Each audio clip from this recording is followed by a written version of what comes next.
wala kang kwenta. 1 oras akong naghintay at ganitong klase ng agahan ang ihaharap mo sa akin. Nakakadiri ang mantsa sa pinggan na ito, parang ang pinagmulan mo lang. Ang boses ni Doña Victoria ay parang talim ng balisong na humiwa sa katahimikan ng umaga. Bago pa man makasagot si Luwalhati, isang malakas na sampal ang dumapo sa kanyang pisngi. Ang lakas ng impact ay naging sanhi ng pagkakapiit ng kanyang labi sa sariling mga ngipin at kaagad niyang nalasahan ng malapot at malansang dugo sa loob ng kanyang bibig. Sa mga sandaling iyon, ang kamay ni Luwalhati ay nanginginig habang hawak ang isang mamahaling pitsel ng mainit na tsokolate. Mag-aapat na oras na siyang gising. Mula 4:00 ng madaling araw, tiniis niya ang init ng kalan at ang pagod sa pag-aasikaso ng paboritong longganisa at sinangag ni Renato. Ang bawat butil ng kanin ay maingat niyang hinalo. Iniisip na sa pamamagitan ng pag-aalaga sa tiyan ng kanyang biyenan at asawa, ay matatanggap din siya bilang bahagi ng pamilya de Vega. Ngunit ang init ng pagmamahal na kanyang ibinuhos sa pagluluto ay sinalubong ng nakapapapasong hapdi ng palad ni Victoria. Nanginginig ang kanyang tuhod, ngunit nanatiling nakayuko si Luwalhati. Pinanood niya ang isang patak ng kanyang luha na humalo sa mantsa ng kape sa sahig. Ang porselanang plato na may mahal na gold trim ay dahan-dahang nadulas sa kanyang mga daliri na nawalan na ng lakas. Ang tunog ng pagkabasag nito ay hindi maririnig bilang isang ingay, kundi bilang isang paghihikbi ng kanyang natitirang dangal na ngayon ay kalat-kalat na sa ilalim ng hapagkainan. "Ma'am, tama na yan. Ang aga-aga ang ingay niyo." Ang malamig na boses ni Renato ang bumasag sa kanyang pananahimik.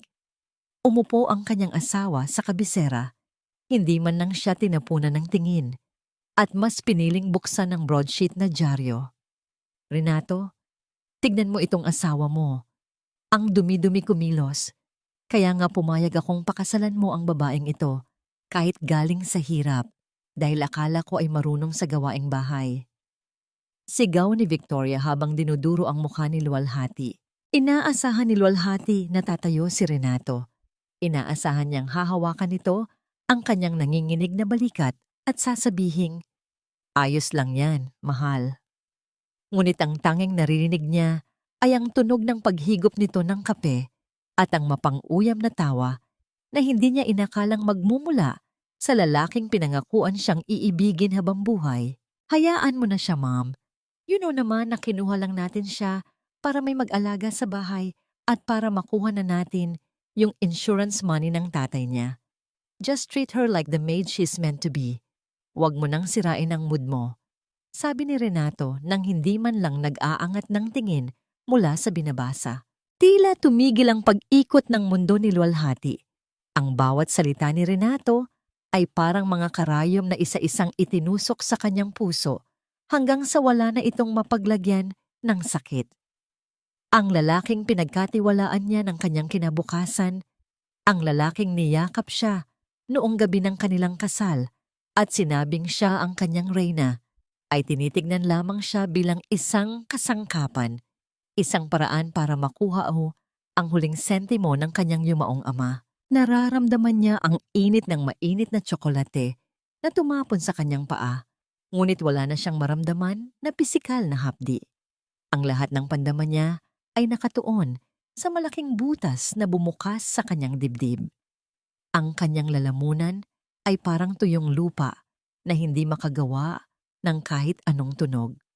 Gusto niyang sumigaw, gusto niyang itanong kung nasaan ang pag-ibig na ipinangako sa kanya, ngunit tanging ang mahihina niyang hininga ang naririnig.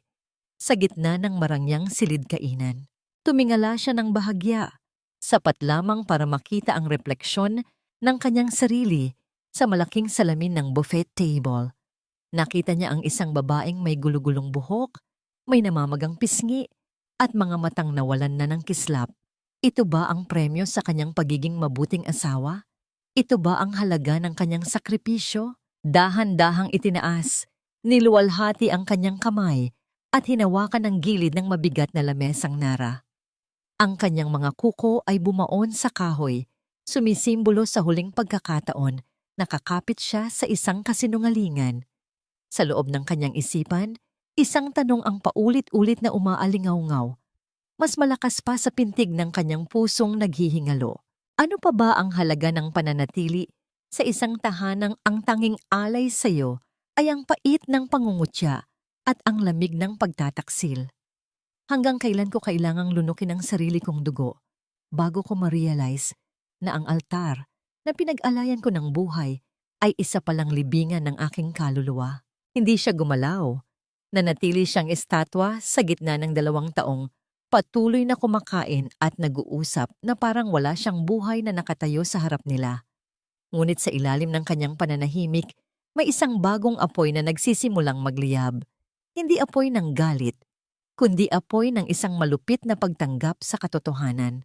Ang dilim ng silid na ito ay tila isang malapot na putik na dahan-dahang lumalamon sa aking pagkatao. Walang pinagkaiba ang bintanang may rehas sa aking puso. Parehong nakakulong, parehong naghihintay sa isang bukang liwayway na tila hindi na darating. Matapos ang kaguluhan sa hapagkainan, hindi isang yakap o paghingi ng paumanhin ang natanggap ni Luwalhati. Sa halip, kaladkad siya ng malalakas na bisig ni Renato patungo sa bakanting silid sa dulo ng mansyon. Ang bawat hakbang niya sa engrandeng hagdanan ay tila paghakbang patungo sa sarili niyang bitayan.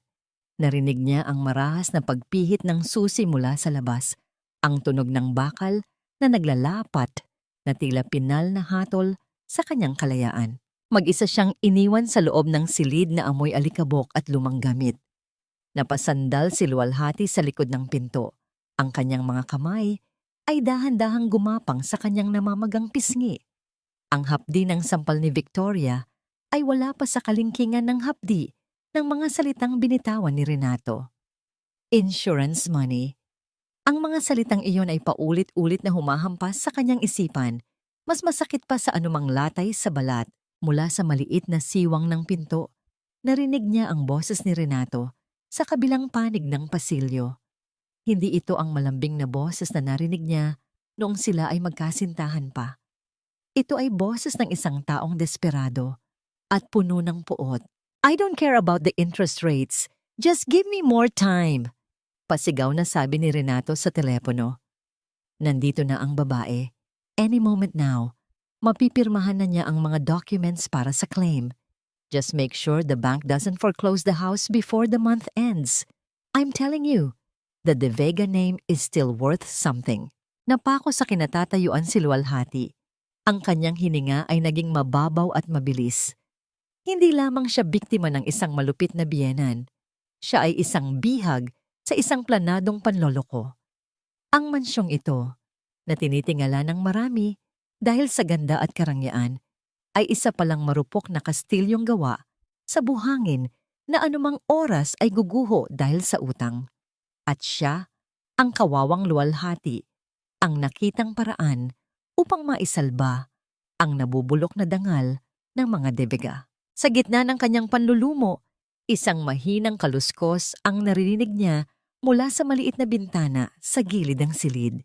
Isang anino ang dahan-dahang sumulpot sa gitna ng kadiliman. "Hija, Luwalhati." Ang paos at mahinang bulong ni Lola Amara.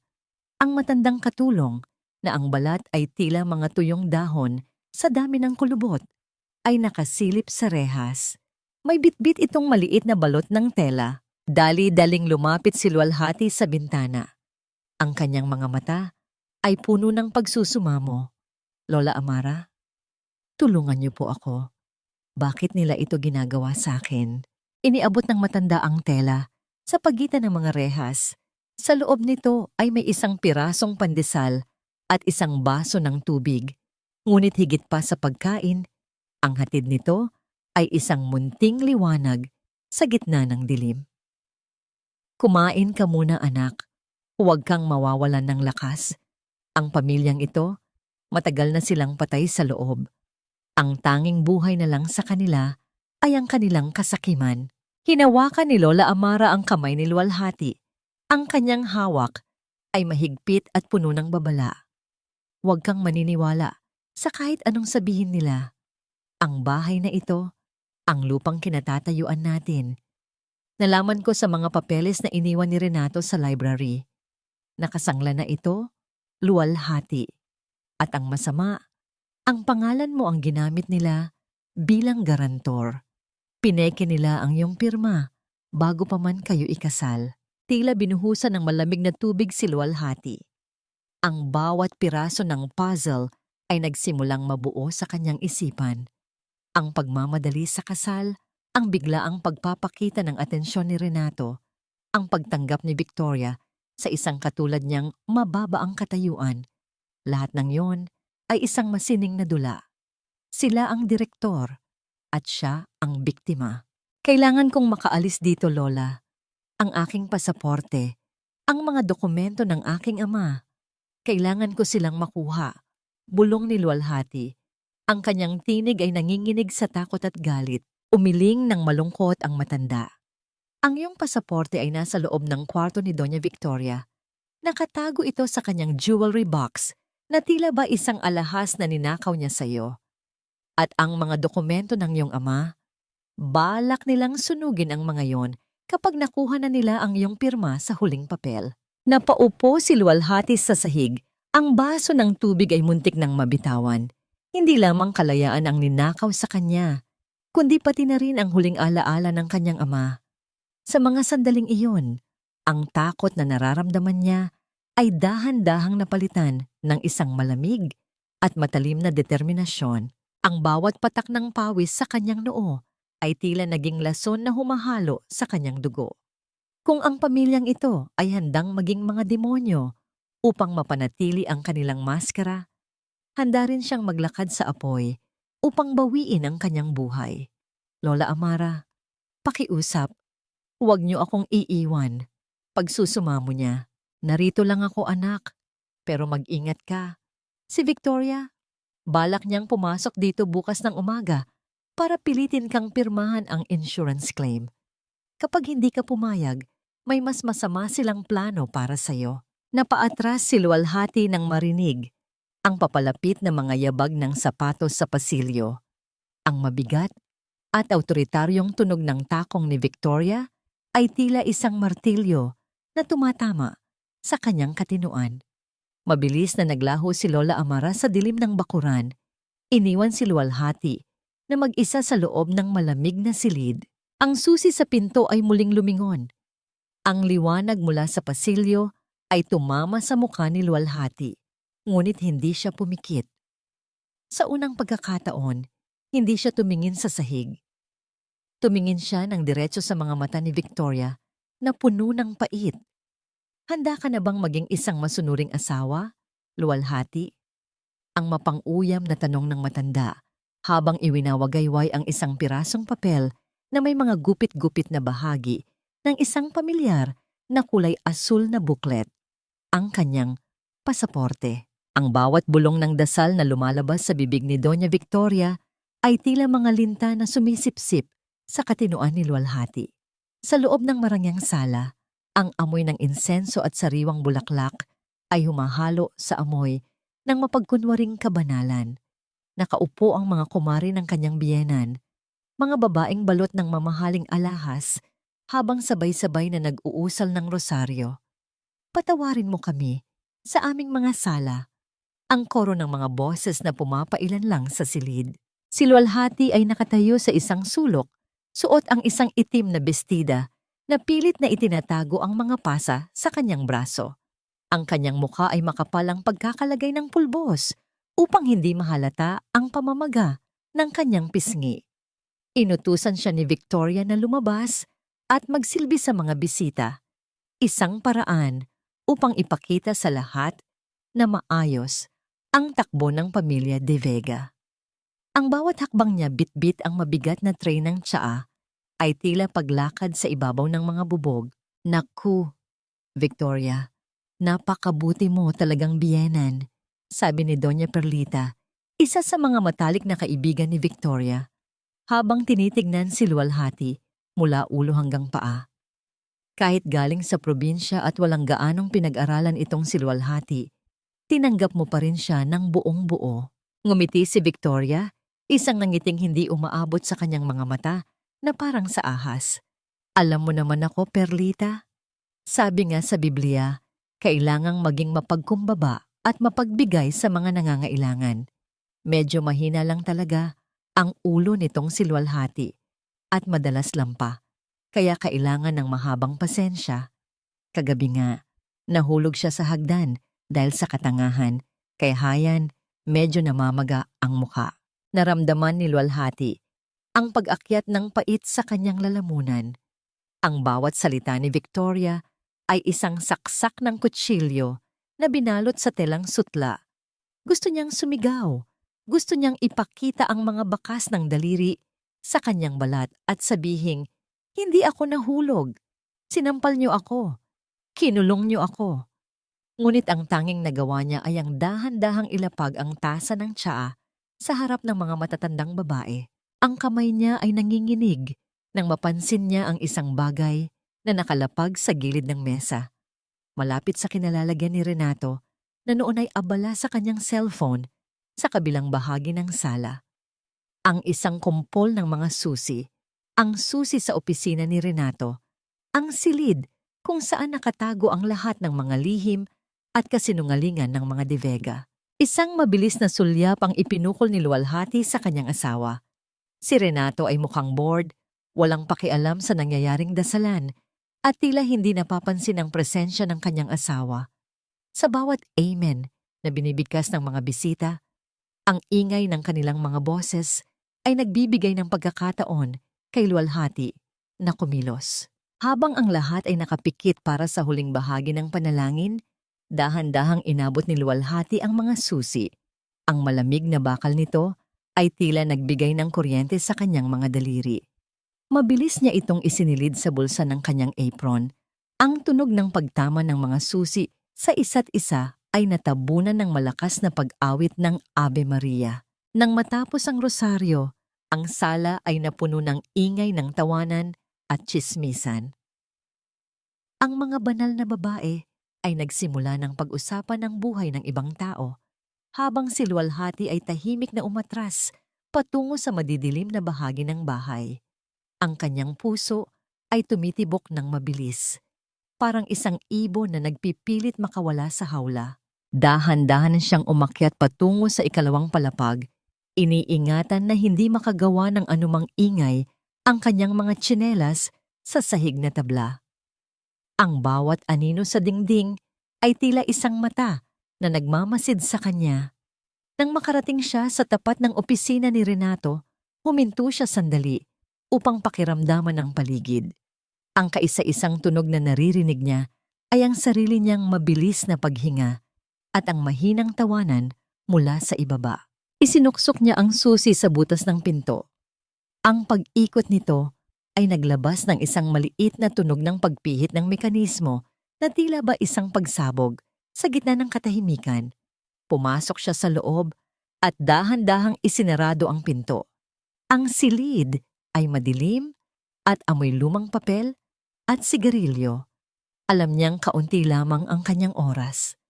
Kailangan niyang mahanap ang patunay ng pekeng pirma bago matapos ang merienda sa ibaba. Nanginginig ang kanyang mga kamay habang binubuksan ang mga drawer ng lamesa. Ang bawat papel na kanyang nahahawakan ay tila isang piraso ng katotohanan na matagal nang itinago sa kanya. Ngunit sa gitna ng kanyang paghahanap, isang tunog ang nagpahinto sa kanyang mundo. Ang tunog ng mabibigat na yabag ng sapatos ni Renato na paakyat sa hagdan. Ang bawat hakbang nito ay papalapit ng papalapit sa pintuan ng opisina. "Luwalhati, nasaan ang mga susi ko?" Ang boses ni Renato, malapit na sa labas ng pinto, ay puno ng pagduda at galit. Napahawak si Luwalhati sa kanyang dibdib. Ang kanyang hininga ay tila nabaon sa kanyang lalamunan. Wala na siyang mapagtataguan. Ang pinto ng opisina ay dahan-dahang bumubukas at ang anino ni Renato ay unti-unting lumalaki sa sahig ng silid. Ang bawat pintig ng puso ni Luwalhati ay tila isang tambol na nagbibigay ng hudyat ng kanyang nalalapit na katapusan. Sa gitna ng madilim na opisina, mabilis siyang sumisid sa ilalim ng mabigat na lamesang nara. Pilit na pinipigilan ang kanyang paghinga habang ang pinto ay dahan-dahang bumubukas.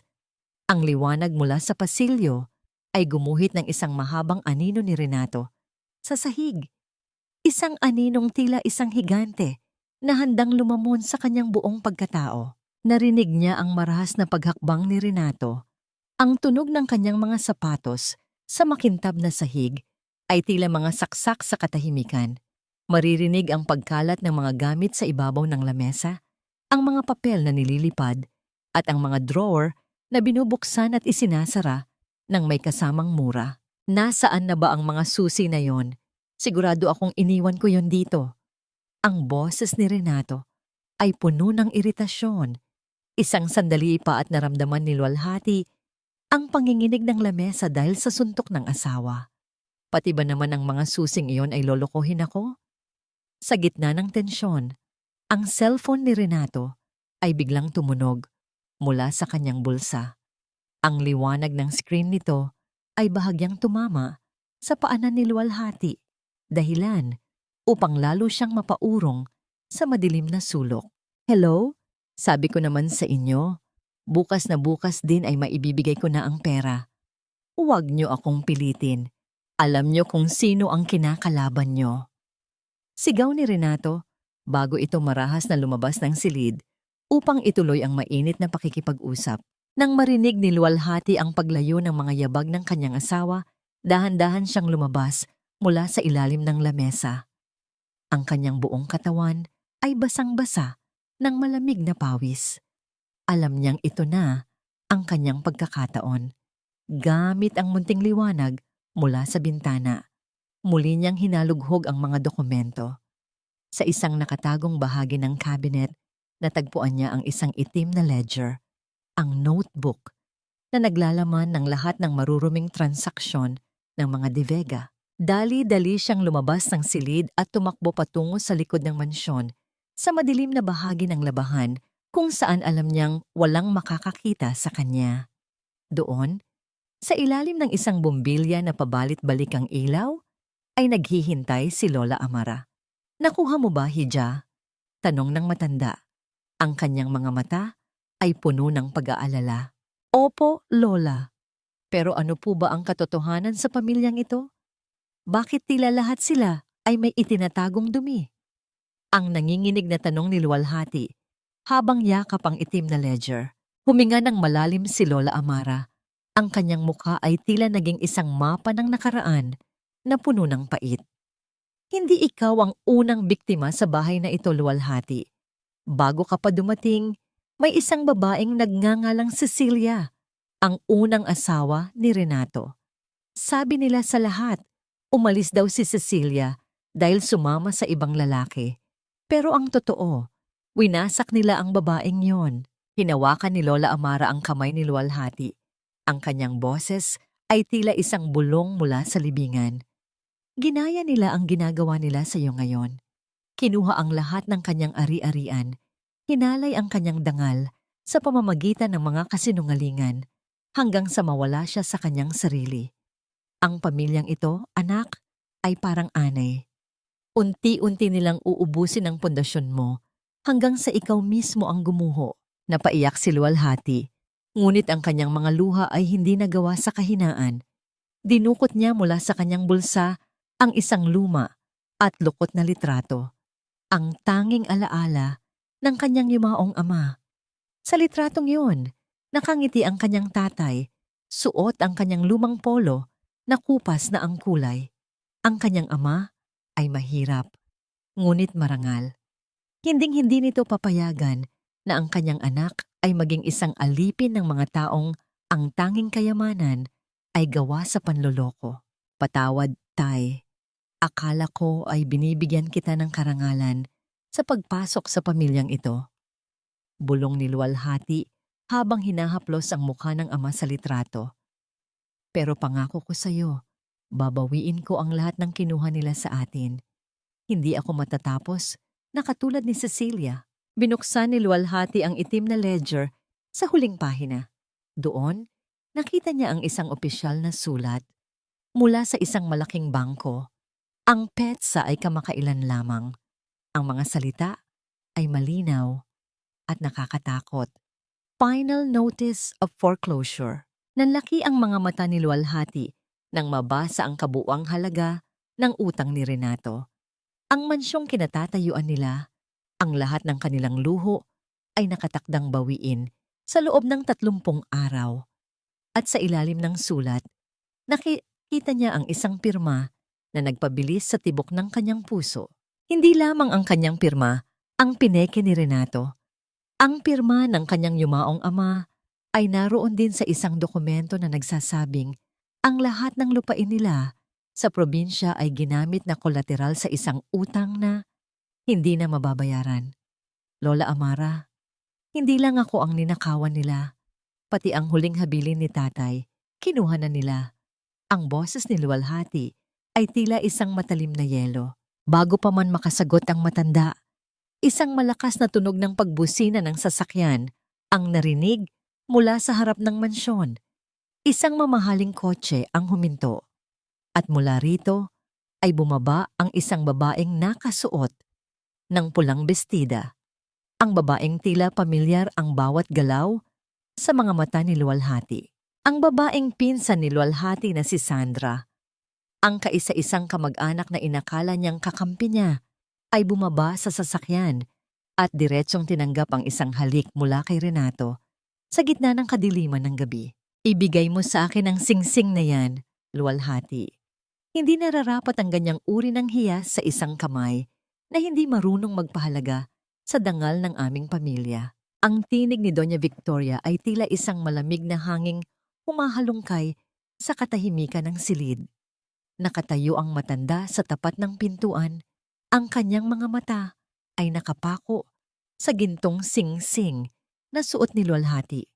Ang kaisa-isang hiyas na nakuha niya mula sa kanyang yumaong ina. Para kay Luwalhati, ang sing-sing na yon ay hindi lamang ginto. Ito ang huling yakap ng kanyang pinagmulan, ang tanging bagay na hindi pa nadudumihan ng pamilya De Vega. Dahan-dahang ikinuyom ni Luwalhati ang kanyang palad. Naramdaman ang matulis na dulo ng bato ng sing-sing na bumaon sa kanyang balat. Ang sakit na yon ay nagsilbing paalala na mayroon pa siyang itinatagong lakas. Ito ay pag-aari ng aking ina, Doña Victoria.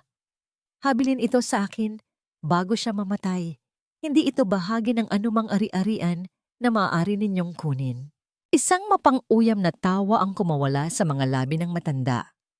Pumasok siya sa loob ng silid. Kasunod si Renato na mukhang pagod at iritado. Sa oras na pumasok ka sa mansyong ito, lahat ng sayo ay sa amin na rin. Isipin mo na lang na ito ay kabayaran sa lahat ng porselanang binasag mo at sa kahihiyang idinudulot mo sa amin araw-araw. Renato, sabihan mo ang asawa mo. Utos ni Victoria sa kanyang anak. Tumingin si Renato kay Luwalhati, ngunit walang bakas ng pag-ibig sa kanyang mga mata. Ibigay mo na, Luwal, para matapos na itong gulo. Isang lumang singsing lang yan. Papalitan ko na lang kapag nakuha na natin ang pera mula sa insurance. Ang bawat salita ni Renato ay tila isang hampas ng latigo sa likod ni Luwalhati. Papalitan. Ang tingin nila sa lahat ng bagay ay may katapat na halaga na ang alaala ay maaring mabili ng pera. Hindi nakagalaw si Luwalhati nang simulan ni Victoria na halughugin ang kanyang maliit na bag na nakalagay sa ibabaw ng kama. Ang mga damit niyang luma, ang kanyang mga personal na gamit ay marahas na itinapon sa sahig. Ang tunog ng mga tela na bumabagsak at ang kalansing ng kanyang mga barya ay tila isang awit ng pangungutya. Nasaan ang iba mo pang alahas? Sigurado akong may itinago ka pa. Sigaw ni Victoria habang pilit na hinahablot ang kamay ni Luwalhati. Wala na! Iyan lang ang mayroon ako! Ang sigaw ni Luwalhati. Ang kanyang boses ay nanginginig sa pagitan ng takot at matinding galit. Sa unang pagkakataon, Hindi siya umatras. Buong lakas niyang binawi ang kanyang kamay mula sa mahigpit na pagkakahawak ng matanda. Dahil sa gulat sa paglaban ni Luwalhati, napaatras si Victoria. Kaagad na kumilos si Renato. Lumapit siya at marahas na itinulak si Luwalhati upang protektahan ang kanyang ina. Ang tunog ng pagbagsak ng katawan ni Luwalhati sa malamig na sahig ay bumasag sa ingay ng silid. Tumama ang kanyang balikat sa kanto ng isang lumang kabinet at ang hapdi ay gumuhit sa kanyang buong sistema. Nanatili siyang nakadapa sa sahig. Ang kanyang buhok ay nakatakip sa kanyang mukha habang ang kanyang mga luhang kanina pa pinipigilan ay tuluyan ng pumatak sa sahig. Huwag mong susubukan na saktan ang nanay ko, Luwalhati. Matuto kang lumugar sa bahay na ito. Ang bulyaw ni Renato bago sila tuluyang lumabas ng silid at marahas na isinara ang pinto. Habang nakahiga sa sahig, ramdam ni Luwalhati ang bawat pintig ng sakit sa kanyang katawan. Ngunit sa gitna ng kanyang pagluha, isang pirasong papel ang pumukaw sa kanyang atensyon. Ang papel na yon ay nalaglag mula sa bulsa ni Renato nang itulak siya nito at ngayon ay nakasungaw sa ilalim ng cabinet. Dahan-dahan itong kinuha ni Luwalhati. Ito ay isang resibo mula sa isang kilalang jewelry store sa Makati. Ang petsa ay kahapon lamang, noong oras na sinabi ni Renato na mayroon siyang mahalagang business meeting. Ang nakasulat sa resibo, diamond necklace with heart pendant. Ang halaga nito ay sapat na upang pakainin ang isang buong barangay sa loob ng 1 taon. At sa ibaba ng resibo, mayroong isang maliit na note na sulat kamay. Para sa tunay kong reyna, hindi na ako makapaghintay na matapos ang dula-dulaang ito. I love you, Sandra. Ang init ng luha ni Luwalhati ay tila naging yelo sa kanyang mga mata. Ang singsing ng kanyang ina na pilit nilang kinukuha ay dahil sa kailangan nila ng pera, habang ang kanyang asawa ay nagagawa pang bumili ng diamante para sa kanyang pinsan. Hinawakan ni Luwalhati ang resibo nang ganoon na lamang kahigpit hanggang sa malukot ito. Ang sakit sa kanyang balikat ay nawala. Napalitan ng isang malamig at matalim na katiyakan. Ang dula-dulaan ni Renato ay malapit nang matapos, ngunit hindi sa paraang inaasahan nito. Itinago ni Luwalhati ang resibo sa loob ng kanyang medyas. Tumingala siya sa kisame ng madilim na silid. Ang kanyang mga mata ay hindi na nanginginig. Kung diamante ang gusto mo, Renato, ibibigay ko sa iyo ang isang katotohanang kasing talas ng diamante na hihiwa sa inyong lahat. Ang bulong niya sa sarili, habang ang katahimikan ng gabi ay tila sumang-ayon sa kanyang sumpa. Ang bawat pintig ng aking puso ay tila isang babala na ang katotohanan ay mas masakit kaysa sa anumang sampal na maaari kong matanggap. Sa gitna ng malalim na gabi, ang katahimikan ng mansyon ng mga De Vega ay tila isang mabigat na kumot na sumasakal kay Luwalhati. Sa tulong ni Lola Amara, dahan-dahan siyang nakalabas sa likod ng bahay. Ang malamig na simoy ng hangin ay humahalik sa kanyang namamagang pisngi, ngunit hindi niya nararamdaman ang ginaw. Ang tanging nararamdaman niya ay ang nagbabagang resibo sa loob ng kanyang medyas. Isang pirasong papel na nagtuturo sa kanya patungo sa dulo ng kanyang pagtitiis. Sumakay siya sa isang lumang taxi na dumaan sa tapat ng subdivision. Habang binabaybay ang kalsada, patungo sa isang boutique hotel sa Makati. Ang patak ng ulan sa bintana ng sasakyan ay tila mga luhang hindi maubos-ubos. Ang bawat ilaw ng lungsod na dumadaan ay nagpapaalala sa kanya ng mga pangarap na binuo niya kasama si Renato. Mga pangarap na ngayon ay tila mga abo na lamang sa hangin. Nang makarating sa hotel, maingat na nagtago si Luwalhati sa likod ng malalaking haligi ng labi. Doon, sinalubong ng kanyang mga mata ang isang eksenang kailanman ay hindi niya naisip na magiging totoo. Sa isang sulok ng restaurant, nakaupo si Renato. Ang kanyang asawa ay nakangiti, ang mga mata ay nagniningning sa paraang hindi na nito ginagawa sa kanya. At sa harap nito, nakaupo ang kanyang pinsang si Sandra. Suot ni Sandra ang isang pulang bestida na tila kumikinang sa ilalim ng mga chandelier. Ngunit ang mas nakakasilaw ay ang diamanteng kwintas na nakapulupot sa kanyang leeg. Ang kwintas na binili gamit ang perang dapat ay pambayad sa utang ng kanilang pamilya. "You look beautiful, Sandra. Bagay na bagay sa'yo ang pendant na yan." Marinig ang malambing na boses ni Renato kahit mula sa malayo. Hinawakan ni Sandra ang diamante at tumawa ng may halong pait. "Thank you, Hon. Pero kailan mo ba tatapusin ang mission mo kay Luwalhati? I'm tired of hiding. Nakakasawa nang makita ang pagmumukha ng pinsan kong yan na akala mo ay laging biktima." Uminom si Renato ng wine at sumandal sa kanyang upuan. "Konting tiis na lang, babe. Once mapirmahan na niya ang insurance claim at ang transfer of titles ng mga lupa nila sa probinsya, itatapon na natin siya. Let my mother deal with her. Si mama na ang bahalang magpalayas sa kanya na parang isang basang sisiw. After that, we can finally have the life we deserve." Ang mga salitang iyon ay tila mga matatalim na yelo na bumaon sa kaluluwa ni Luwalhati. Ang kanyang sariling dugo, ang kanyang pinsan na itinuring niyang kapatid mula noong bata pa sila, ay kasabwat sa pagwasak sa kanya. Ang pagtataksil ni Renato ay masakit. Ngunit ang pagtataksil ni Sandra ay isang sugat na tila hinding-hindi na maghihilom. Naramdaman ni Luwalhati ang panghihina ng kanyang mga tuhod. Gusto niyang sumugod, gusto niyang sabunutan si Sandra at sampalin si Renato sa harap ng lahat ng tao. Ngunit nang makita niya ang kislap ng diamante sa leeg ng pinsan, isang malamig na kapayapaan ang bumalot sa kanya. Hindi ito ang oras para sa isang iskandalo na magpapamukha sa kanya na talunan. Ito ang oras para sa isang plano na magpapabagsak sa kanilang dalawa. Dahan-dahan siyang umatras, iniingatan na hindi makagawa ng anumang ingay ang kanyang mga sapatos sa makintab na sahig. Lumabas siya ng hotel at hinayaan ng ulan na maghugas sa kanyang mukha. Ang bawat patak ng tubig ay tila nagpapatigas sa kanyang kalooban. Habang naglalakad siya sa gilid ng kalsada, ang kanyang cellphone ay biglang nag-vibrate sa loob ng kanyang bulsa. Isang hindi kilalang numero ang tumatawag. "Hello?" Mahina at nanginginig na sagot ni Luwalhati. "Is ito si Mrs. Luwalhati de Vega?" Ang boses sa kabilang linya ay seryoso at baritono. "I am Attorney Manuel Santos.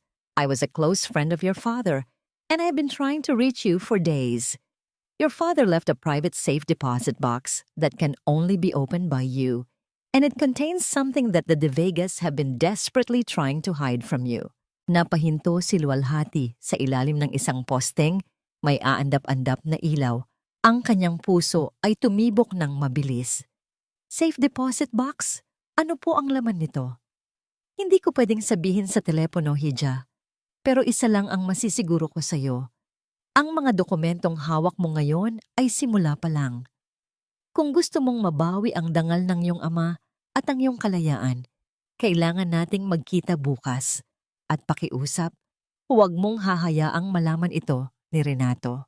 Ibinaba ni Luwalhati ang telepono. Tumingala siya sa madilim na langit. Ang kanyang mga mata ay nagniningning na tila mga bituin sa gitna ng bagyo. Ang dula-dulaan ng mga De Vega ay malapit nang matapos, at sa pagkakataong ito, siya na ang hahawak ng panulat para sa huling kabanata. Ang pagbalik ni Luwalhati sa mansyon ng mga De Vega ay tila pagpasok ng isang tupa sa kawan ng mga lobo. Ngunit sa pagkakataong ito, ang tupang ito ay may suot na maskara ng bakal. Ang bawat hakbang niya sa pasilyo ay maingat. Iniingatan na hindi maglabas ng anumang tunog ang kanyang mga tsinelas, habang ang kanyang puso ay nananatiling matigas at malamig. Sa loob ng kusina, inabutan niya si Doña Victoria na tila isang reynang nagmamatyag sa kanyang nasasakupan. Ang matanda ay nakataas ang kilay, ang kanyang mga mata ay puno ng pagduda habang tinitignan ang basang-basang hitsura ni Luwalhati. "Akala ko ba ay tuluyan ka nang lumayas, Luwalhati? Nagbalik ka pa para dagdagan ang perwisyo sa bahay na ito?" Ang boses ni Victoria ay tila isang latigo na humahampas sa katahimikan. Dahan-dahang lumapit si Luwalhati. Hindi siya tumingin ng diretso.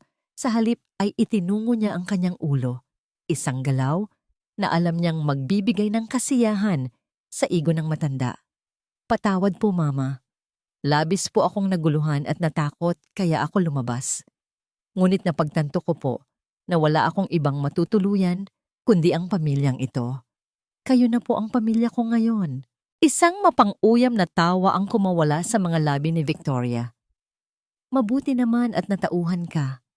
Akala mo ba ay may tatanggap pa sa'yo sa labas? Ang isang tulad mo ay swerte na dahil naging De Vega ang apelyido mo. Hayaan niyo po, Mama. Babawi ako sa inyo. Ang mahinang bulong ni Luwalhati.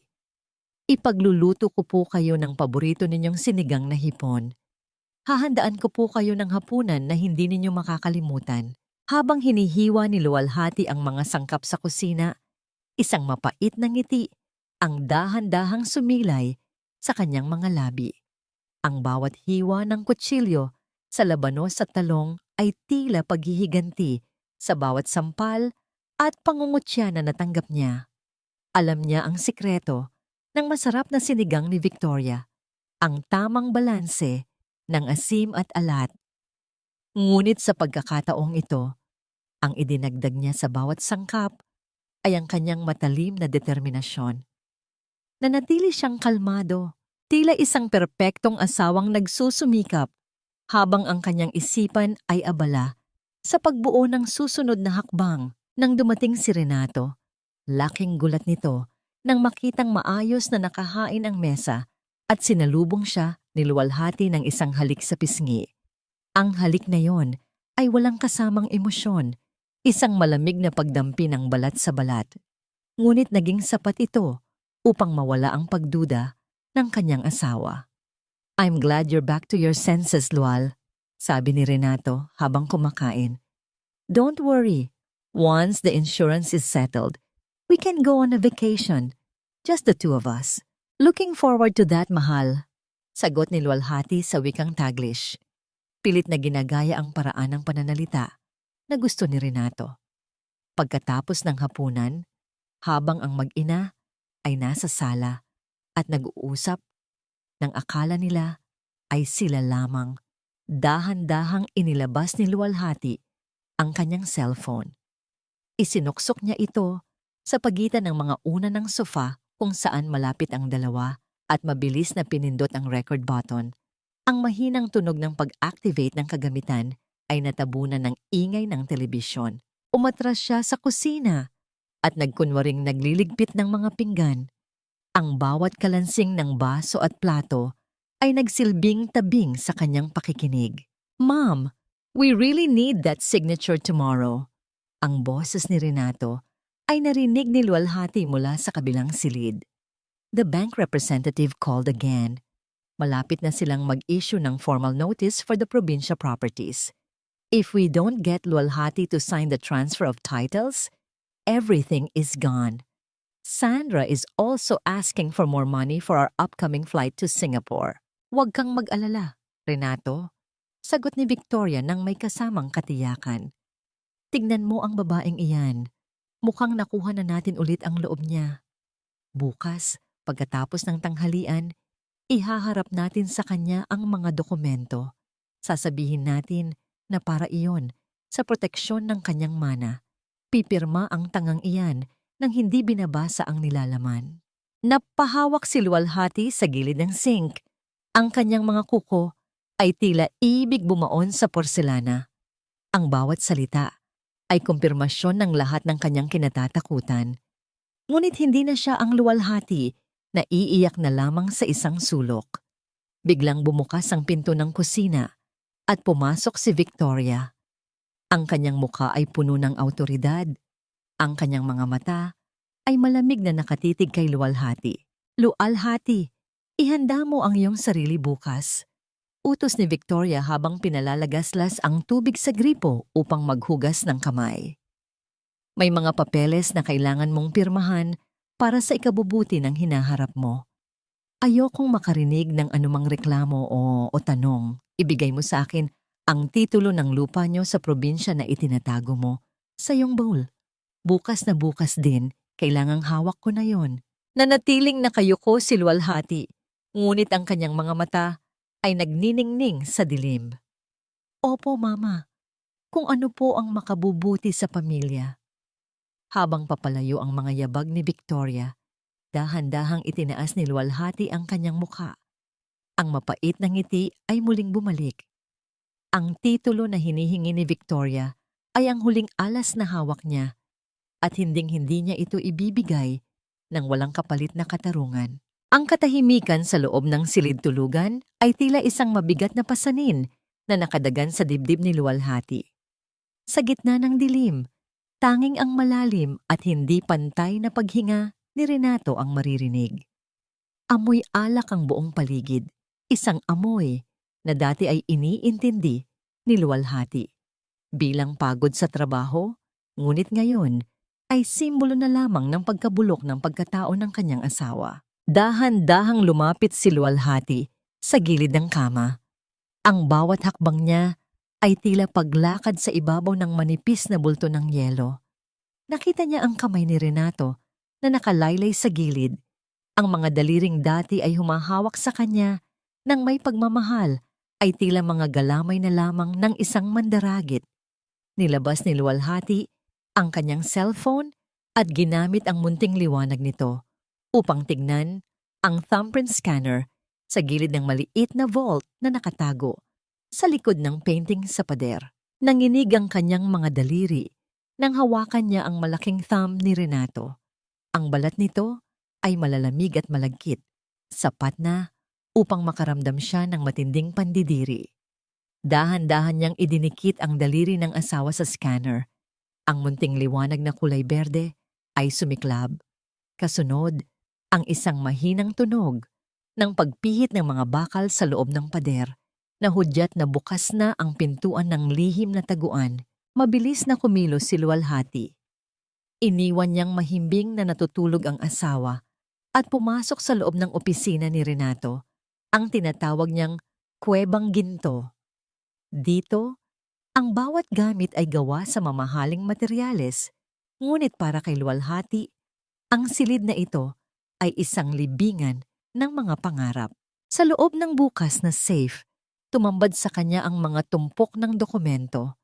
Ang kanyang mga mata ay nanlaki nang makita ang mga papeles na may tatak ng kumpanya ng kanyang yumaong ama. Kinuha niya ang isa at binasa ang nilalaman sa ilalim ng liwanag ng kanyang flashlight. Ang kanyang hininga ay tila nabaon sa kanyang lalamunan. Ito ay isang deed of sale.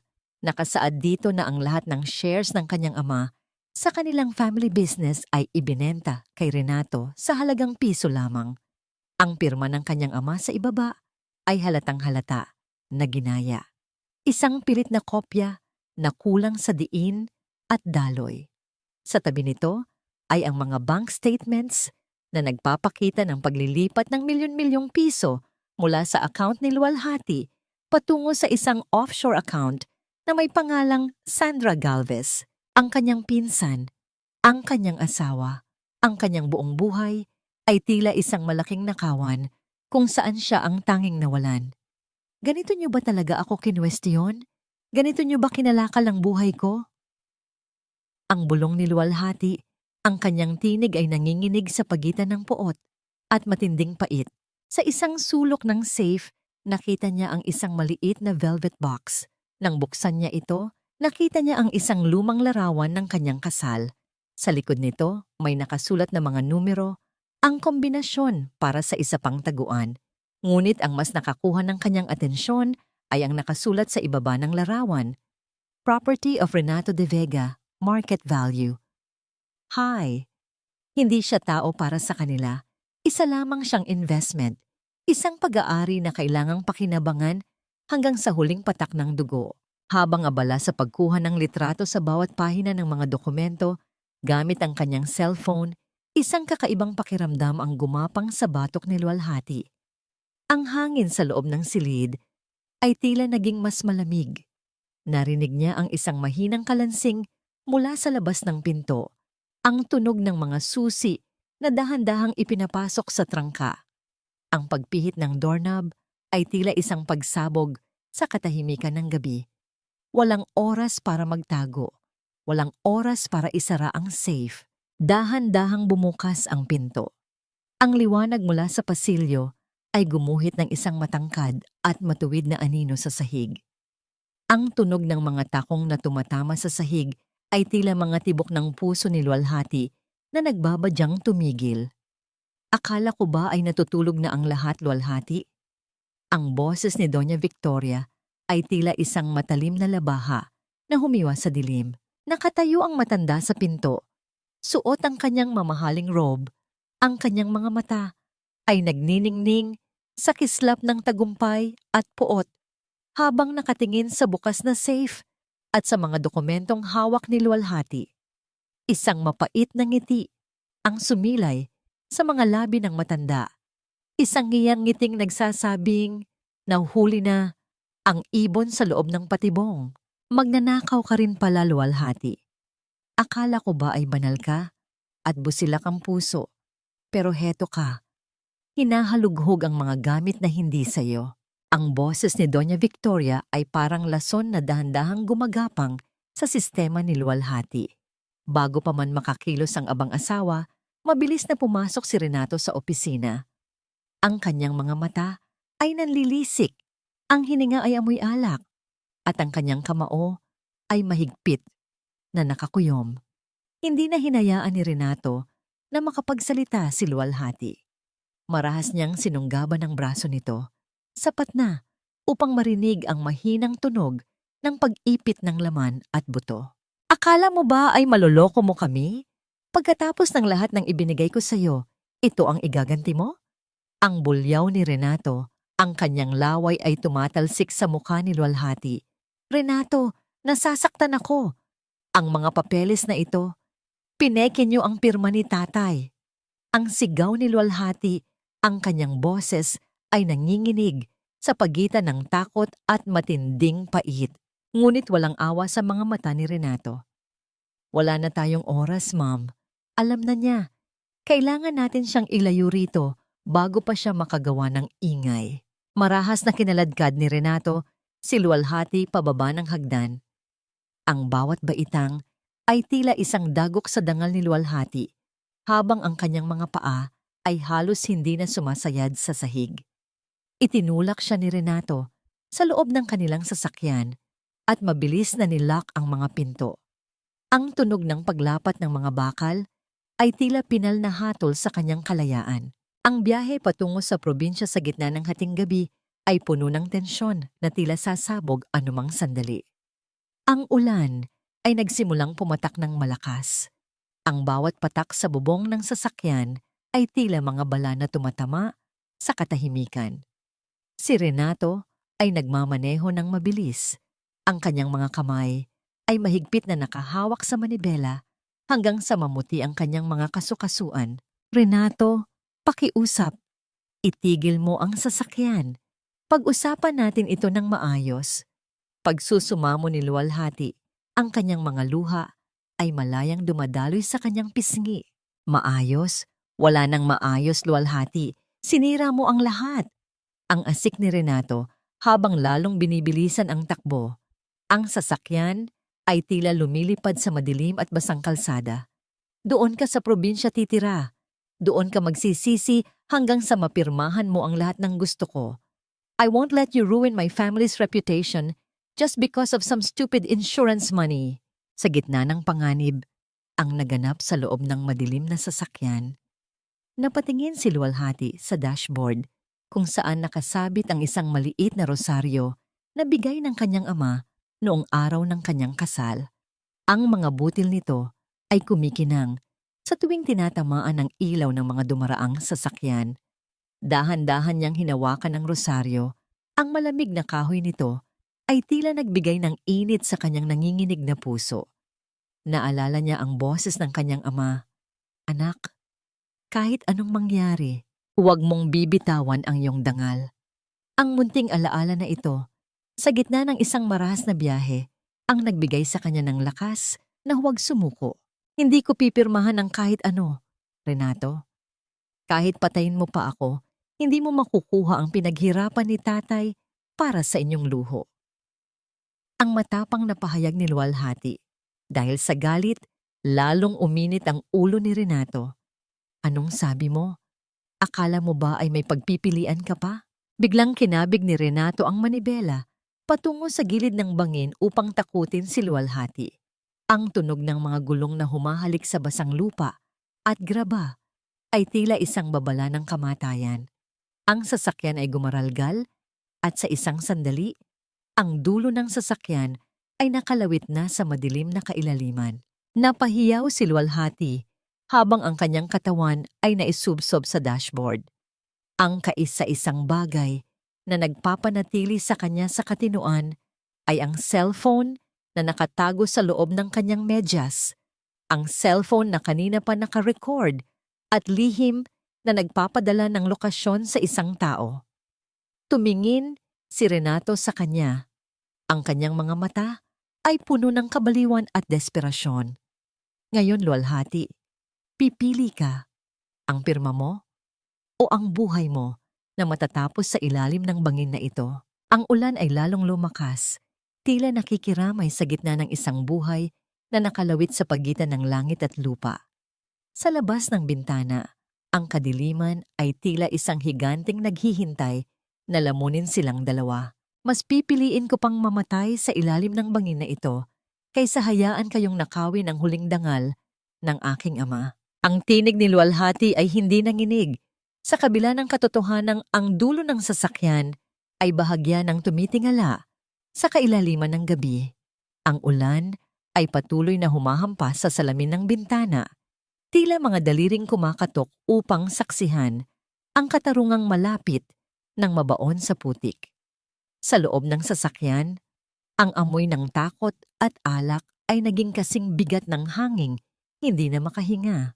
Marahas na hinablot ni Renato ang buhok ni Luwalhati. Pilit na inilalapit ang mukha nito sa manibela. Huwag mo akong hamunin, Luwalhati. Isang apak ko lang sa silinyador, tapos na ang kwento mo. Pirmahan mo na ito. Ngunit sa gitna ng panganib, isang kislap ng ilaw mula sa malayo ang tumama sa side mirror. Hindi ito ilaw ng kidlat. Ito ay ang matatag at papalapit na liwanag ng isang sasakyang mabilis na binabaybay ang masukal na daan. Ang tunog ng pag-ikot ng mga gulong sa basang lupa ay unti-unting lumakas hanggang sa isang itim na SUV ang huminto sa likod nila na nagdulot ng pagbulag sa paningin ni Renato dahil sa lakas ng headlights nito. Isang matangkad na lalaking may hawak na payong ang bumaba, si Attorney Manuel Santos. Sa likod niya ay ang dalawang lalaking unipormado na may bitbit na mga flashlight na sumisipat sa madilim na paligid. Renato de Vega, bitawan mo ang asawa mo. Ang awtoridad sa boses ni Attorney Manuel ay umalingaw-ngaw sa gitna ng bagyo. Nakarecord ang lahat ng ginagawa mo. Ang lokasyon niyo ay kanina pa namin sinusubaybayan. Dahil sa gulat at takot na mahuli, bahagyang naluwagan ni Renato ang kanyang pagkakahawak. Ito ang pagkakataong hinihintay ni Luwalhati. Gamit ang lahat ng natitirang lakas sa kanyang katawan, buong pait niyang siniko ang sikmura ng asawa at mabilis na binuksan ang pinto ng sasakyan. Gumulong siya palabas, patungo sa basang damuhan. Hindi inintindi ang hapdi ng mga gasgas sa kanyang braso at binti. Hiya! Dito! Sigaw ni Attorney Manuel habang mabilis na inaalalayan si Luwalhati patungo sa kanyang sasakyan. Habang dahan-dahang umaandar ang SUV palayo sa gilid ng bangin kung saan naiwang nakatulala at nanginginig si Renato, ang bumalot sa puso ni Luwalhati. Ipinatong ni Attorney Manuel ang kanyang sariling jacket sa nanginginig na balikat ng babae. Ang amoy ng jacket, amoy ng lumang libro at tabako, ay biglang nagpaalala sa kanya ng kanyang ama.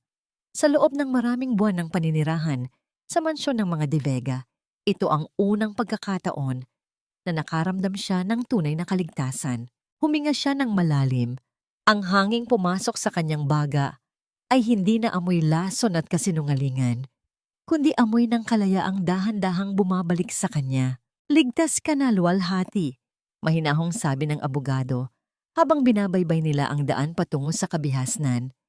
Ang mga ebidensyang ipinadala mo sa akin, ang mga record ng boses at litrato ng ledger, ay sapat na upang simulan ang paggiba sa kuta ng mga De Vega.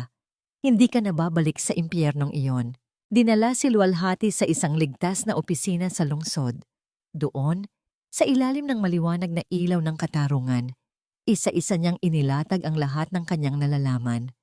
Ang bawat salita niya ay tila isang pako na ibinabaon sa kabaong ng reputasyon ni Renato at Doña Victoria.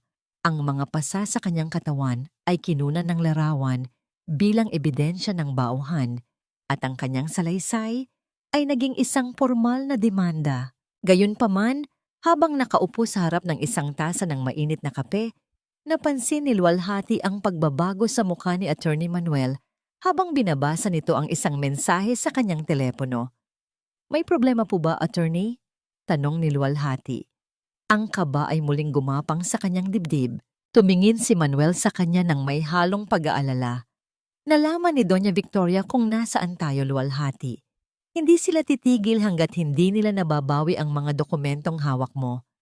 At mas malala, gumagamit sila ng mga koneksyon sa gobyerno upang palabasin na ikaw ang nagnakaw ng mga alahas sa mansyon upang baligtarin ang sitwasyon. Napahawak si luwalhati sa kanyang leeg. Naramdaman ang munting pulso na mabilis na tumitibok. Ang laban ay nagsisimula pa lamang at ang kalaban ay handang sunugin ang buong mundo. Huwag lamang malaglag ang kanilang maskara. Bumalik ka rin, Tupa. Akala ko ba ay nahanap mo na ang iyong taring upang lumaban? Ang boses ni Doña Victoria ay tila isang malat na halakhak na bumabasag sa katahimikan ng malawak na sala. Nakatayo si luwalhati sa gitna ng mansyon, bit-bit ang isang maliit na bag, habang ang liwanag ng dambuhalang chandelier ay tila tumutuya sa kanyang muling pagbabalik. Ngunit hindi nila alam, ang tupang ito ay may dalang lason na unti-unting papatay sa kanilang mapagkunwaring dangal. Sa payo ni Attorney Manuel, nagpanggap si luwalhati na sumuko na. Kailangan niyang narito sa loob kapag dumating ang sandali ng paghuhukom. Ang pagpasok niya sa pintong yon ay tila pagyakap sa isang nagbabagang bakal. Ngunit handa siyang mapaso, makuha lamang ang katarungang matagal nang ipinagkait sa kanyang ama. "Patawad po, Mama. Tama po kayo. Wala akong mapupuntahan sa labas. Natakot lang po ako sa nangyari sa biyahe." Ang mahinang tugon ni luwalhati, ang kanyang mga mata ay nakatuon sa makintab na sahig upang itago ang naglalagablab na apoy sa loob ng kanyang mga balintataw. Lumapit si Renato. Ang kanyang mukha ay puno ng kayabangan. "Good. Akala ko ay kailangan pa kitang hanapin sa kung saang lungga. Bukas, sa family anniversary party, kailangang magmukha tayong masayang pamilya. Isang pagkakamali, luwalhati, at hinding-hindi mo na makikita ang liwanag ng araw." Ang buong mansyon ay abala sa paghahanda. Ang mga mamahaling kurtina ay pinalitan, ang mga pilak na kubyertos ay pinakintab, at ang pinakamagarbong mga bulaklak ay idinating mula sa Baguio. Ito ang calm before the storm, ang katahimikan bago ang unos. Habang naglalakad si luwalhati sa pasilyo, nakita niya ang mga anino ng mga katulong na tila mga robot na sumusunod sa bawat utos ni Victoria. Sa gitna ng kaguluhan, ang naganap sa madilim na sulok ng kusina. Nakita ni luwalhati si Lola Amara na hirap sa pagbubuhat ng isang mabigat na tray ng mga kristal na baso. Mabilis na lumapit si luwalhati at kinuha ang tray mula sa nanginginig na mga kamay ng matanda. Ang kanilang mga mata ay nagtagpo. Isang tinging puno ng pag-uunawaan at lihim na alyansa. "Konting tiis na lang, Lola," bulong ni luwalhati habang dahan-dahang ibinababa ang tray. Ang gabi ng bukas ay hindi para sa kanila. Ito ay para sa lahat ng sinaktan at ninakawan nila ng dangal. Hinawakan ni Lola Amara ang kamay ni luwalhati. Ang kanyang mga daliri ay tila mga tuyong sanga na naghahanap ng buhay. "Mag-iingat ka, anak. Ang sugatang hayop ay lalong nagiging mabagsik bago tuluyang mamatay. Nang sumapit ang gabi bago ang engrandeng selebrasyon, nagtipon-tipon sila para sa isang huling hapunan. Ang mesa ay puno ng masasarap na pagkain, lechon, hamonado, at iba't ibang kakanin. Ngunit bawat subo ni luwalhati ay tila lasa ng abo. Pinanood niya si Victoria at Renato na masayang nagpaplano kung paano nila gagamitin ang perang makukuha nila mula sa pagbebenta ng mga lupa ni luwalhati pagkatapos ng pirmahan bukas. Sa wakas, mababayaran na natin ang lahat ng utang at makakaalis na tayo sa bansang ito, sabi ni Renato habang itataas ang kanyang baso ng wine. To the De Vega legacy, ngumiti si luwalhati, isang ngiting hindi umaabot sa kanyang mga mata. To the truth, Renato. To the truth. Bago matapos ang hapunan, narinig ang marahas na pagkatok sa pintuan ng mansyon. Isang unipormadong lalaki ang pumasok na may bitbit na isang malaking kahon na walang pangalan ng nagpadala. Para po kay Doña Victoria de Vega, sabi ng mensahero. Binuksan ng matanda ang kahon ng may halong pananabik. Iniisip na ito ay isa sa mga mamahaling regalo mula sa kanyang mga kaibigan. Ngunit nang mahawi ang mga balot, ang kanyang mukha ay biglang namutla. Ang mga kamay niya ay nagsimulang manginig habang tinitignan ang nilalaman ng kahon. Sa loob ay may isang lumang puting bestida na punit-punit at may mga mantsa ng tuyong dugo. Ang bestidang suot ni Cecilia, ang unang asawa ni Renato, noong huling gabi itong nakita sa mansyong yon. At sa ibabaw ng damit, may isang maliit na card na nakasulat. Ang nakabaon sa limot ay muling babangon upang sumingil. Napalingon si Victoria kay luwalhati. Ang kanyang mga mata ay nanlilisik sa takot at galit. Anong kahulugan nito? Ikaw ba ang may gawa nito? Nanatiling kalmado si luwalhati. Ang kanyang boses ay tila isang malamig na simoy ng hangin. Bakit po kayo natatakot, Mama? Regalo lang po iyan para sa inyong anibersaryo. Hindi ba't ang nakaraan ay dapat ipinagdiriwang o baka naman dapat itong katakutan? Ang katahimikan sa loob ng silid ay naging bingi. Ang bawat isa ay tila nakarinig ng isang bulong mula sa mga pader ng mansyon, isang bulong ng katarungang hindi na mapipigilan. Ang kislap ng mga dambuhalang chandelier sa gitna ng mansyon ay tila mga nanunuya na mata na nagmamasid sa bawat galaw ng mga panauhin. Ang hangin ay mabigat sa amoy ng mamahaling pabango at ang halimuyak ng mga sariwang bulaklak na tila ikinubli ang amoy ng kabulukan sa loob ng tahanan ng mga De Vega. Ang bawat kalansing ng mga kristal na baso at ang mahinang himig ng biolin ay nagbibigay ng isang mapayapang anyo sa isang gabing puno ng nakatagong panganib.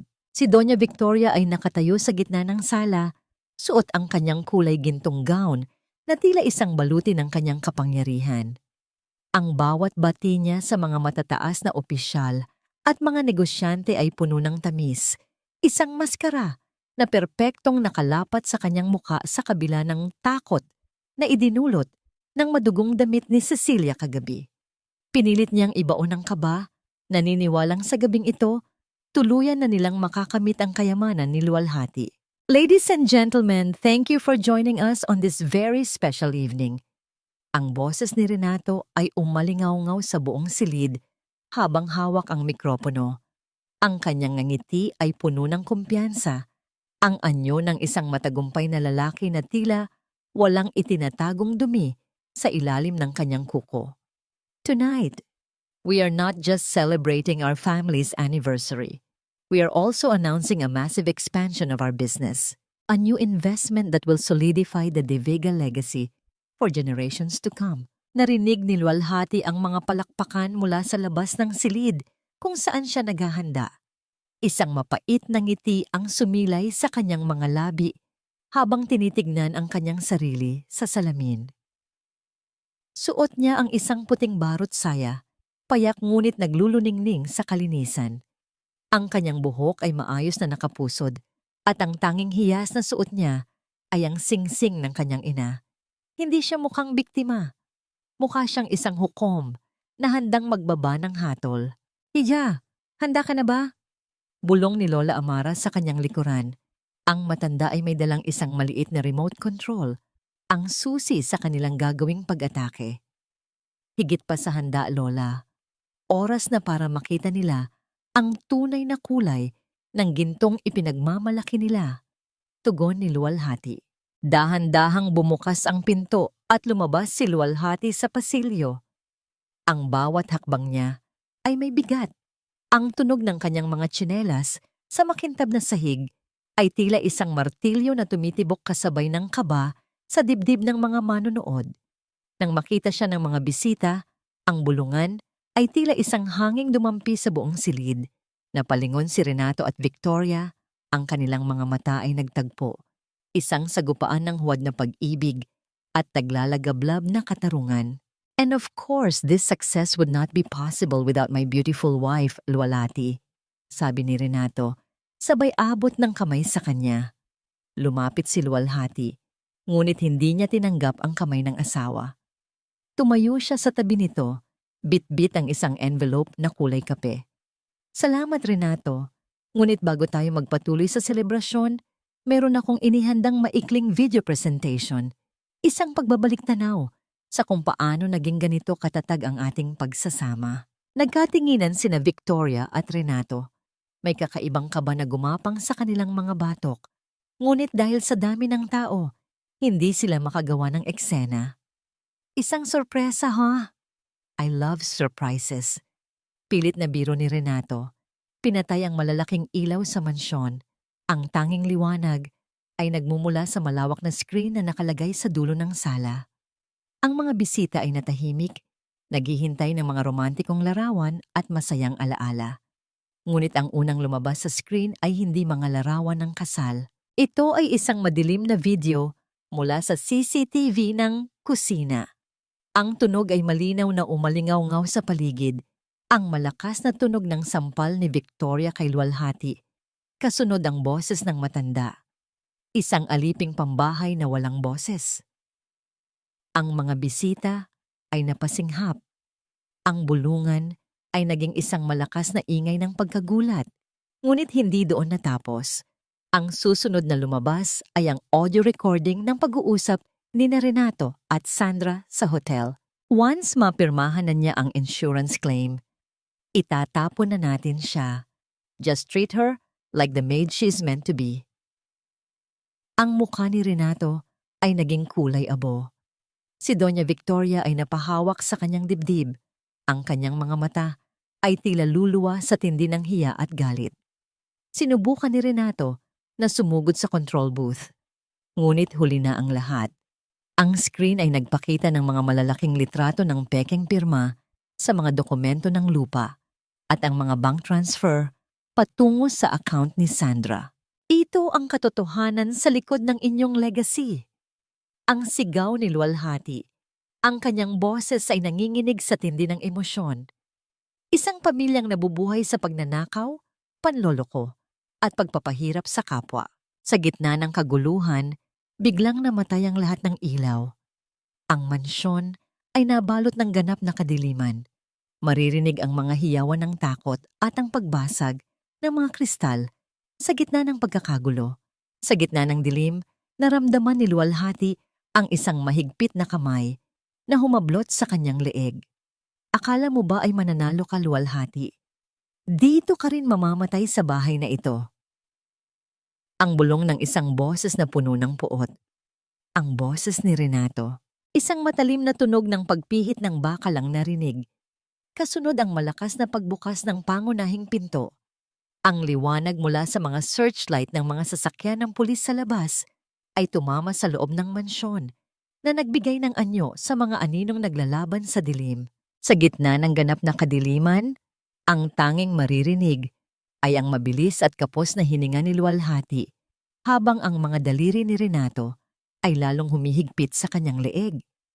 Ang bawat segundo ay tila isang habambuhay na paghihirap kung saan ang hangin ay naging isang luho na ipinagkakait sa kanya. Ngunit sa halip na takot, ang nananalaytay sa mga ugat ni Luwalhati ay ang lamig ng katarungan. Bitawan mo siya, Renato. Tapos na ang paghahari ninyo. Ang sigaw ni Attorney Manuel ay umalingaw-ngaw, kasabay ng nakasisilaw na liwanag mula sa mga flashlight ng mga operatiba ng NBI na mabilis na pumasok sa silid. Ang tunog ng pagkasa ng mga armas at ang malalakas na utos ng mga awtoridad ay pumuno sa mansyon dahil sa gulat at sa silaw ng mga ilaw. Napilitang bumitaw si Renato. Napaubo si Luwalhati, napahawak sa kanyang lalamunan habang dahan-dahang napaluhod sa sahig, ngunit ang kanyang mga mata ay nanatiling nakapako sa asawang ngayoy pinalilibutan na ng mga ahente. Biglang bumukas ang mga ilaw ng mansyon na tila ba ang langit mismo ang nagpasya na saksihan ang bawat dumi at bahid ng pamilya De Vega. Ang mga panauhin na kanina ay punong-puno ng paghanga, ngayon ay may mga mukhang puno ng pandidiri at pagkamuhi. Ang mga bulong-bulungan ay tila mga bubuyog na humuhuni sa paligid. Bawat isa ay humuhusga sa mga taong akala nila ay kagalang-galang. Hindi ito totoo. Gawa-gawa lang ang lahat ng iyan. Ang sigaw ni Doña Victoria. Ang kanyang boses ay nanginginig sa pagitan ng galit at desperasyon habang sinusubukang ayusin ang kanyang magulong gown.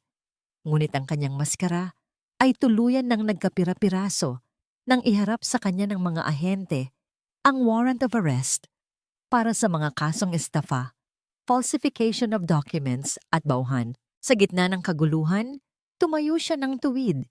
Dahan-dahan siyang lumapit kay Doña Victoria na ngayoy tila isang matandang gusgusin sa kabila ng kanyang gintong kasuotan. Walang galit sa mukha ni Luwalhati, tanging isang malalim na awa na mas masakit pa sa anumang sampal. Mama, ang mahinang tawag ni Luwalhati. Ang dangal na pilit ninyong binuo sa loob ng maraming taon ay gumuho sa loob lamang ng isang gabi. Hindi dahil sa akin, kundi dahil sa sarili ninyong kasakiman. Ang sampal na ibinigay ninyo sa akin sa hapagkainan, ibinabalik ko na sa inyo ngayon sa pamamagitan ng katotohanan. Hindi makapagsalita si Victoria. Ang kanyang mga labi ay nanginginig at sa unang pagkakataon, ang kanyang mga mata ay napuno ng luha ng matinding kahihiyan. Ang mga alahas na nakasabit sa kanyang leeg at tainga ay tila naging mga kadena na nagpabigat sa kanyang buong pagkatao. Habang pinupusasan si Victoria, narinig ang isang marahas na tunog ng pagkakaladkad ng mga muebles sa kabilang bahagi ng sala. Si Renato, sa kanyang desperasyon, ay nagawang makawala sa isang ahente at mabilis na tumakbo patungo sa likurang bahagi ng mansyon. Bit-bit niya ang isang maliit na bag na naglalaman ng mga natitirang alahas at pera na kinuha niya mula sa safe. Huwag niyo akong lalapitan. Papatayin ko ang sino mang haharang. Ang bulyaw ni Renato habang iwinawagayway ang isang maliit na patalim na nakuha niya sa buffet table. Tumakbo si Renato patungo sa madilim na pasilyo ng kusina. Ang tunog ng kanyang mabilis na paghakbang ay tila isang desperadong awit ng isang talunan. Ngunit lingid sa kanyang kaalaman, sa dulo ng pasilyong yun, naghihintay ang isang tao na matagal nang nanahimik. Nang marating ni Renato ang pinto ng kusina, isang malakas na tunog ng pagtama ng isang mabigat na bagay ang narinig. Si Lola Amara, na may hawak na isang mabigat na kawali, ay buong lakas na inihampas ito sa balikat ni Renato. Ang tunog ng pagbagsak ng katawan ng lalaki sa sahig ay tila pinal na tuldok sa mahabang panahon ng paghihirap. Nagkalat ang mga alahas at pera sa sahig, mga bagay na wala ng silbi sa harap ng batas. Dumating ang mga pulis at mabilis na idiniin si Renato sa sahig upang pusasan. Ang bawat sigaw ni Renato ay tila isang paghingi ng tawad na huli na ang lahat. Tumingin si Luwalhati sa kanyang asawa na ngayoy hinihila na palabas ng kanilang tahanan. Wala na siyang nararamdamang sakit. Tanging isang malalim na katahimikan ang bumalot sa kanyang puso. Ang katahimikan ng isang taong sa wakas ay nakalaya na sa isang mahabang bangungot. Ngunit sa gitna ng tagumpay, napansin ni Luwalhati na wala sa loob ng silid si Sandra. Ang kanyang pinsan ay tila naglaho na parang bula sa gitna ng kadiliman. Ang bawat silid ng mansyon ng mga De Vega ay tila isang malaking libingan na ngayoy binubungkal na ng katotohanan. Sa labas, ang sikat ng araw ay hindi nagdala ng init, kundi isang malupit na liwanag na nagbuyangyang sa bawat lamat at dumi ng tahanang ito. Ang mga mamahaling kurtina na dati ay sumasagisag sa yaman ay ngayoy nakalaylay na lamang, tila mga basahang wala ng halaga. Dumating ang mga kinatawan ng bangko kasama ang mga sheriff. Ang tunog ng pagdidikit ng mga pulang seized notice sa mga pinto at muebles ay tila mga huling pako sa kabaong ng ambisyon ng mga De Vega. Ang bawat hakbang ng mga bota sa makintab na sahig ay nag-iiwan ng mga bakas ng putik na tila binababoy ang huling hininga ng kanilang pekeng karangyaan. Si Luwalhati ay nakatayo sa labas ng gate, bitbit ang kanyang kaisa-isang maleta. Pinanood niya ang paglabas ni Doña Victoria. Ang matanda ay wala na sa kanyang marangyang anyo. Ang kanyang buhok ay gulo-gulo. Ang kanyang mukha ay tila naging papel sa sobrang putla. At ang kanyang mga kamay ay mahigpit na nakakapit sa isang basket ng mga porselanang pinggan. Ang mga pinggang naging dahilan ng pananakit niya kay Luwalhati sa unang kabanata. Hindi niyo ito pwedeng gawin. Akin ang bahay na ito. Ako ang reyna rito. Ang sigaw ni Victoria. Ngunit ang kanyang boses ay tila isang mahinang iyak ng isang sugatang hayop sa gitna ng kalsada. Sa gilid ng kalsada, ang mga kapitbahay na dati ay tinitingala. Sila ay ngayon nakamasid. Ang kanilang mga bulungan ay tila isang hanging humahalit sa natitirang dangal ng matanda. Ang hiya ay naging isang malapot na usok na bumabalot kay Victoria habang isa-isang inilalabas ng mga tauhan ng bangko ang kanyang mga gamit.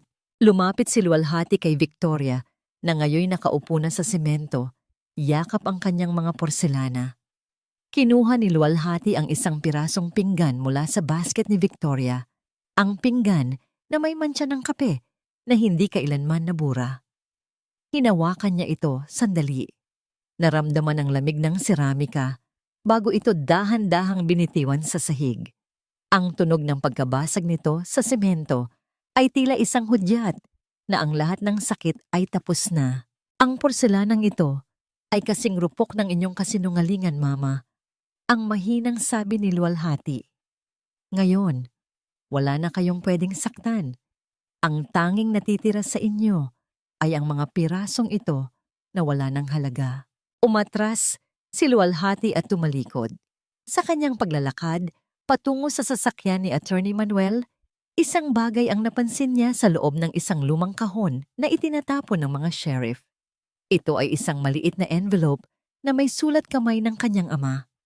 Dinampot niya ito at binasa ang nilalaman sa ilalim ng liwanag ng araw. Ang sulat ay may petsang 2 araw bago mamatay ang kanyang ama. Nakasaad dito ang isang babala tungkol sa pamilya De Vega at ang lokasyon ng isang tunay na kayamanan na hindi kailanman nakuha ni Renato. Ang tunay na pag-aari ng kanyang pamilya na itinago ng kanyang ama sa isang lugar na tanging si Luwalhati lang ang nakakaalam. Salamat, Tay. Sa wakas, malinis na ang lahat. Ang bulong ni Luwalhati habang pinapahid ang isang butil ng luha na hindi nagawa sa pait, kundi sa kapayapaan. Ngunit bago pa man siya makapasok sa sasakyan, isang itim na kotse ang huminto sa tapat niya. Bumukas ang bintana nito at doon niya nakita ang mga mata ni Sandra. Ang kanyang pinsan ay may hawak na isang pasaporte at isang tiket patungong ibang bansa, ngunit ang kanyang mukha ay puno ng takot. Luwalhati, please, wag mo akong isumbong. Ang pagsusumamo ni Sandra. Kinuha ni Renato ang lahat sa akin. Ginamit niya rin ako. Tumingin si Luwalhati sa kanyang pinsan. Ang kanyang mga mata ay walang bakas ng galit. Tanging isang malalim na desisyon. Ang bawat isa sa atin ay may pagpipilian, Sandra. Pinili mo ang mapanira, kaya harapin mo ang bunga nito. Bago pa man makasagot si Sandra, narinig ang tunog ng sirena ng pulis sa kabilang kanto. Mabilis na pinaharurot ni Sandra ang kanyang sasakyan, ngunit hinarangan siya ng mga sasakyan ng mga awtoridad. Ang huling nakita ni Luwalhati ay ang pagposas kay Sandra sa gitna ng kalsada. Ang mukha nito ay puno ng pagsisisi na huli na ang lahat. Sumakay si Luwalhati sa sasakyan at hindi na muling lumingon sa mansyong ngayoy. Isa na lamang abong gunita. Ang kalsadang tinatahak niya ay hindi na madilim at puno ng ulan, kundi isang mahabang landas patungo sa isang bagong simula. Hindi lahat ng sugat ay nagiiwan ng pilat na dapat ikahiya.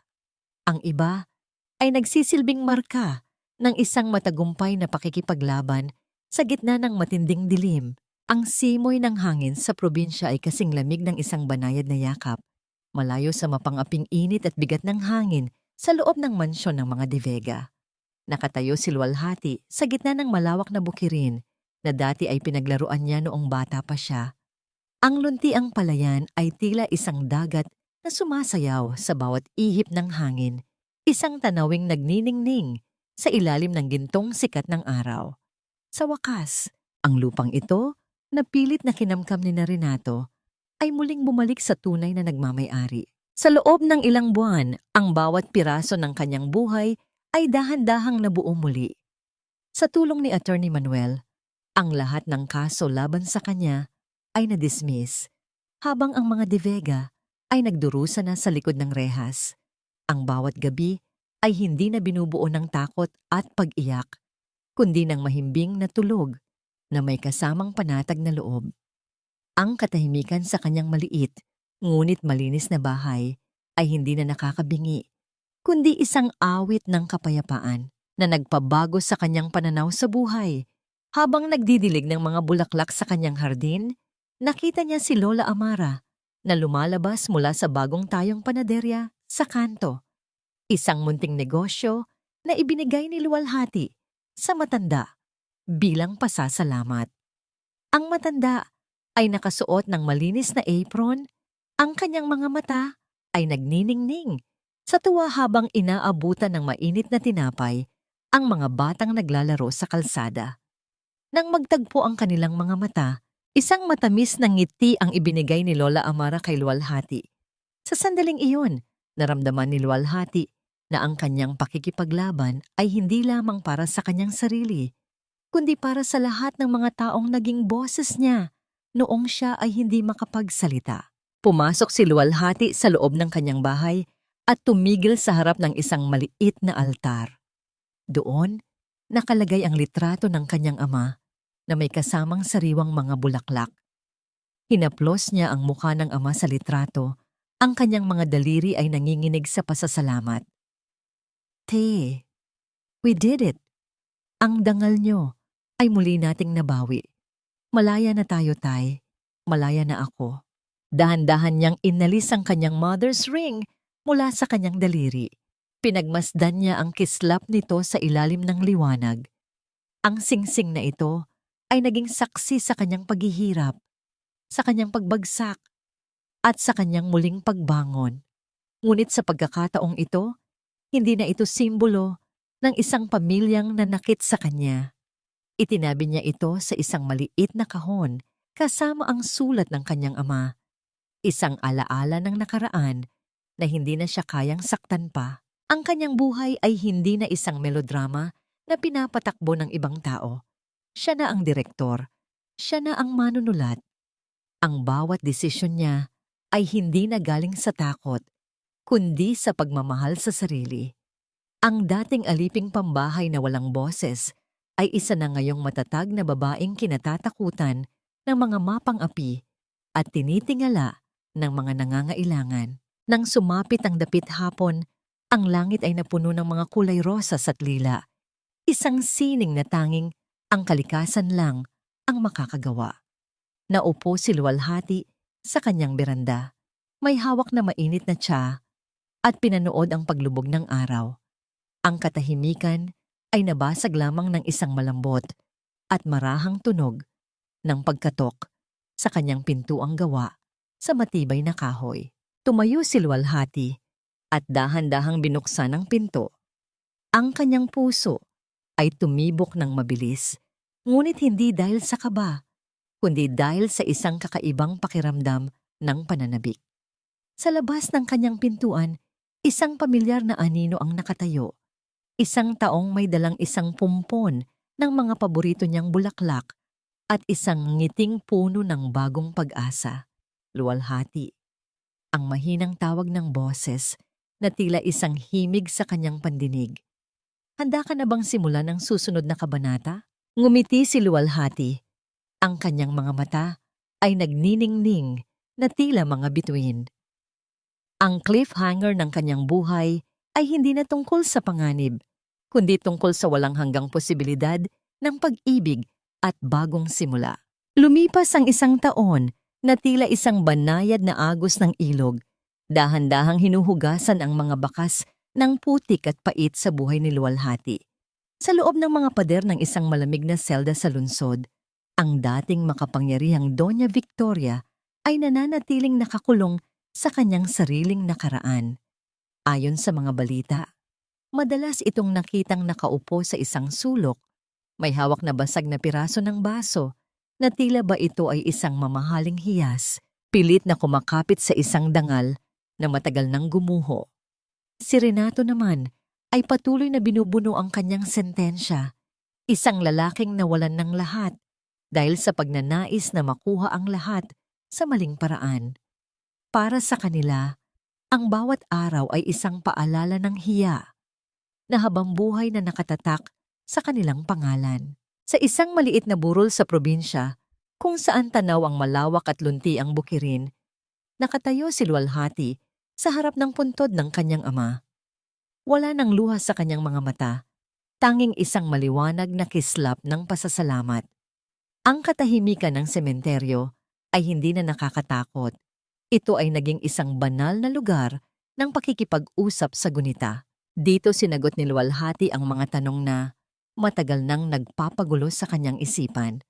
Pinatawad na ba niya sila? Ang kanyang kapatawaran ay hindi nangangahulugang kinalimutan niya ang kanilang ginawa o binibigyan niya sila ng pagkakataong makabalik sa kanyang buhay. Ang kanyang patawad ay ang pagbitaw sa kadena ng puot na dating nagtatali sa kanya sa mga De Vega. Pinatawad niya ang kanyang sarili sa pagiging marupok at sa pagbitaw na yon, natagpuan niya ang tunay na kapayapaan. Ang kanyang puso ay hindi na isang silid na puno ng galit, kundi isang malawak na hardin na handa ng magpatubo ng mga bagong pangarap. Ang dangal tatay, bulong niya habang inilalagay ang huling bulaklak sa puntod, ay hindi pala nanggagaling sa ginto o sa apelyidong ipinipilit natin sa ating sarili. Ito ay nanggagaling sa lakas ng loob na sabihing hindi sa pang-aapi at sa tapang na tumayo muli kahit ilang beses ka pang itumba ng tadhana. Ang aral na iniwan ng kanyang kwento sa mga nakikinig ay malinaw. Ang pagtitiis ay may hangganan at ang bawat babae ay may kakayahang maging sarili niyang tagapagligtas. Ang pag-ibig na walang respeto ay isang mapanirang bagyo at ang tunay na tahanan ay matatagpuan lamang sa loob ng isang pusong marunong rumespeto sa sariling halaga. Habang naglalakad pababa ng burol, sinalubong siya ni Lola Amara na may dalang mainit na kape. Kasama nila ang lalaking kumatok sa kanyang pinto noong nakaraang buwan. Isang tao mula sa kanyang kabataan na muling nagbalik upang mag-alay ng isang pag-ibig na hindi nangangailangan ng insurance money o mga titulo ng lupa. Ang kanilang tawanan ay humalo sa huni ng mga ibon, isang musika ng katarungan at kaligayahan. Tumingala si Luwalhati sa langit na ngayoy nagluluningning sa huling sinag ng araw. Ang kanyang barot saya ay dahan-dahang hinihipa ng hangin, tila isang bandila ng tagumpay. Sa bawat hakbang niya palayo sa nakaraan, nararamdaman niya ang bigat na tuluyan ng naglaho. Ang kabanata ng mga De Vega ay tapos na at ang aklat ng kanyang buhay ay nakabukas na sa isang pahinang puno ng puting liwanag, handang sulatan ng isang kwentong siya mismo ang may akda. Ang paglubog ng araw ay hindi na tanda ng pagtatapos, kundi isang pangako na bukas. Gigising ang mundo sa isang mas magandang umaga.